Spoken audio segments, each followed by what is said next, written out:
तो students 11th chapter चल रहा है हमारा। ये क्वेश्चन आप लिख चुके हैं, बाजार के वर्गीकरण का आधार। एक्चुअली ये इसका बेस है, हम ये जान पाएँ कि बाजारों का वर्गीकरण किस प्रकार होता है। क्रेता और विक्रेताओं की संख्या से बाजार निर्धारित होता है, वस्तु की प्रकृति से बाजार निर्धारित होता है, और किसी भी संस्था का, उद्योग का कीमतों पर क्या नियंत्रण होता है उसके आधार पर बाजार का निर्धारण होता है।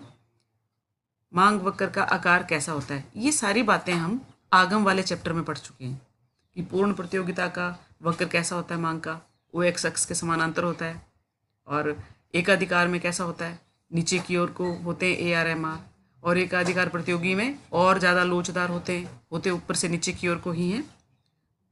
तो हम ये जानेंगे कि बाजार कौन कौन से हैं और उनकी विशेषताएं क्या हैं। सबसे पहले आप लोग बाजार की डेफिनेशन लिख लेंगे। आप बुक फॉलो करते हैं। बाजार क्या होता है? अगर साधारण बोलचाल की भाषा में जाने तो बाजार ऐसा स्थान होता है जहाँ वस्तुओं को खरीदा और बेचा जाता है। लेकिन अर्थशास्त्र में बाजार शब्द का अर्थ है कि जहाँ एक समान कीमत के प्रचलित होने की प्रवृत्ति पाई जाती है। ये स्थान एक बाजार हो सकता है, एक क्षेत्र हो सकता है बड़ा, एक देश हो सकता है, ये पूरा विश्व भी हो सकता है। आप सभी जानते हैं कि आज हम पूरे विश्व के साथ भी लेन देन करते हैं, या फिर हम देश के किसी भी कोने में जाके अपना व्यापार कर सकते हैं। वहाँ जाकर नहीं, सिर्फ एक स्थान पर बैठे बैठे ही, जैसे आप जानते हैं ऑनलाइन बिजनेस वगैरह होता है। तो आज जो बाजार है वो बहुत विस्तृत रूप में हो चुका है। हम जानेंगे कि ये बाजार कौन कौन से हैं। ये चैप्टर बहुत इम्पॉर्टेंट इसलिए है क्योंकि इसमें से एक नंबर का ऑब्जेक्टिव भी आएगा और 4 नंबर का बड़ा क्वेश्चन भी आएगा, और वो बाजारों से आता है। ये जो 3 बाजार हम पढ़ेंगे तो एक की विशेषता को दूसरे के बीच में शामिल करने से बचना है, क्योंकि थोड़ा थोड़ा डिफरेंस रहेगा। तो अगर आप डेफिनेशन प्रॉपर कर लेंगे तो आपको कोई परेशानी नहीं रहेगी और उसी से विशेषताएं बन जाएंगी। तो जैसे पहला बाजार है पूर्ण प्रतियोगी बाजार। बच्चों, पूर्ण प्रतियोगी बाजार वो बाजार होता है, बाजार की वो दशा होती है जिसमें बहुत सारे क्रेता होते हैं और बहुत सारे विक्रेता होते हैं, और सभी विक्रेता एक कीमत पर, प्रचलित कीमत पर अपनी वस्तुओं को बेचते हैं। और वो वस्तुएं कैसी होती हैं? समरूप वस्तुएं होती हैं। समरूप वस्तुओं का मतलब है सभी वस्तुएं एक जैसी होंगी, इसीलिए इस बाजार को स्वतंत्र बाजार भी कहते हैं।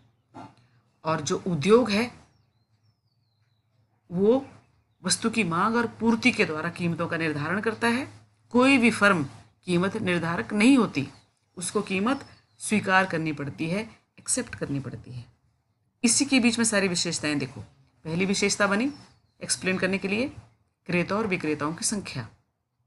पूर्ण प्रतियोगी बाजार वो बाजार होता है जिसमें बहुत सारे क्रेता और बहुत सारे विक्रेता होते हैं, और किसी भी विक्रेता की जो वस्तु है वो दूसरे विक्रेता की वस्तु से भिन्न नहीं होती, और उसका कोई अपना कीमत निर्धारण में कोई महत्व भी नहीं होता फर्म का, और एक ही कीमत पर वस्तु का लेन देन करना पड़ता है। इसलिए फर्म कीमत स्वीकारक है और उद्योग कीमत निर्धारक है। जैसे डेफिनेशन में कहा था समरूप वस्तुएं, कि सभी वस्तुएं एक ही रंग, रूप, आकार, पैकिंग की होती है, एक दूसरे से मिलती होती है, समरूप होती है, एक जैसी होती है। तो क्रेता के पास कोई रीज़न ही नहीं होता कि वो दूसरे की वस्तु को पसंद करे। इसीलिए कोई भी विक्रेता अपनी वस्तु को बेचने के लिए कुछ अलग नहीं कर सकता, अर्थात उसको विज्ञापन नहीं करने पड़ते, प्रचार नहीं करने पड़ते, एडवर्टाइजमेंट नहीं करनी पड़ती, क्योंकि अलग है ही नहीं कुछ। तीसरी विशेषता कि फर्मों के प्रवेश और छोड़ने की स्वतंत्रता।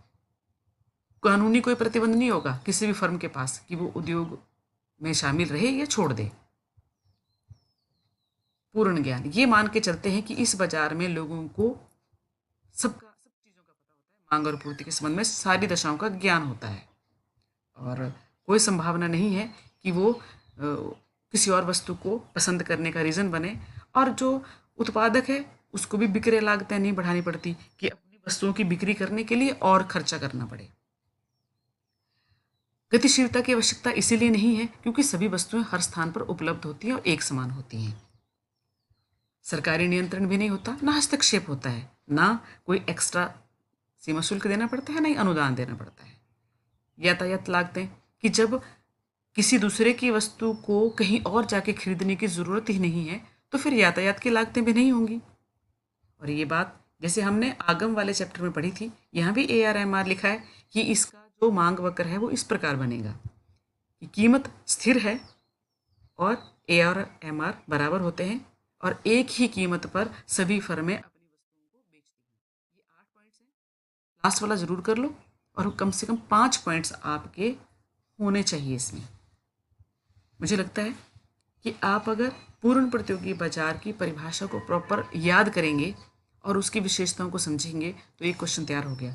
मैं 2 दिन में इस चैप्टर को ख़त्म करना चाहूँगी कि ताकि हम इसका टेस्ट लेंगे और पूरा पूरा एक क्वेश्चन आप लिखेंगे और मुझे उम्मीद है कि आप लोग बिना देखे वो सब कुछ करेंगे। आज भी आप एक क्वेश्चन करेंगे, अगर आप इसको लिखते लिखते ही याद कर पाएँ तो बहुत बढ़िया होगा।